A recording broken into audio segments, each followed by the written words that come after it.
PVL on tour, magsisimula agad-agad may volleyball. Kaya naman ang fans excited na kailan nga ba ating pag-usapan.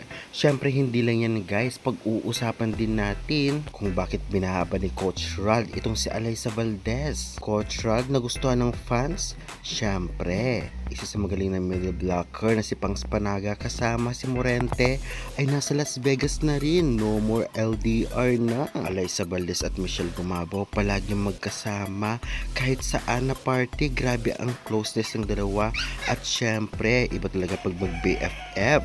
Mukhang hindi naman daw sila ang magre-retired. Lahat ng ating pag-uusapan this video. Kaya before that guys, please naman huwag niyong kalimutan mag-like, comment, and subscribe and pa-hit notification bell for more PVL UAAP volleyball updates dito sa Pilipinas. Maraming salamat sa support, pa-like and share na rin. And avail na kayo ng ating product, Cream Ren Choco Mucho t-shirt, sports shoes.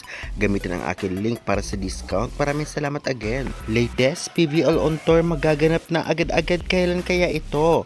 Well, usap-usapan nga ngayon ang paparating na naman na PVL conference kung saan PVL on tour daw ang magaganap sa sunod na PVL conference at dahil dito ay talagang meron ng agad months kung kailan magsisimula. Tentative months nga ay June. Syempre May na ngayon, kunting tiis na lang ay PVL on tour na agad-agad dahil nga after the drafting ay talagang magsisimula agad-agad ang inaantay nating PVL Conference on Tour. Natiyak may kita ulit natin ang ating sinusuportahang mga players. Wala pa namang tentative date ngunit parang June talaga magsisimula. Yan ang pinakamalapit na months kung saan paparating again ang PVL Conference. Samantalang usap-usapan ang pagbaba ni Coach Rald kay Alyssa Valdez.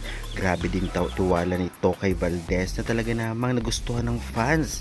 Kaya naman, anong masasabi ninyo kay Coach Rald? Gusto rin niyo ba si Coach Rald? Samantalang enjoy naman sa bakasyon sa Las Vegas. Ito ang si Pangs Panaga kasama si Morente na talagang magkasama ang dalawa. Kaya syempre deserve nilang dalawa at no more LDR. At grabe yung closeness naman nitong ngang si MG at Valdez. Hanggang ngayon, simula-simula nang matapos ang conference ay palagi silang magkasama at may pa-double date pa. Bali-balita rin na parang hindi naman sila ang magre-retard. Abangan nyo lang soon kung sino talaga.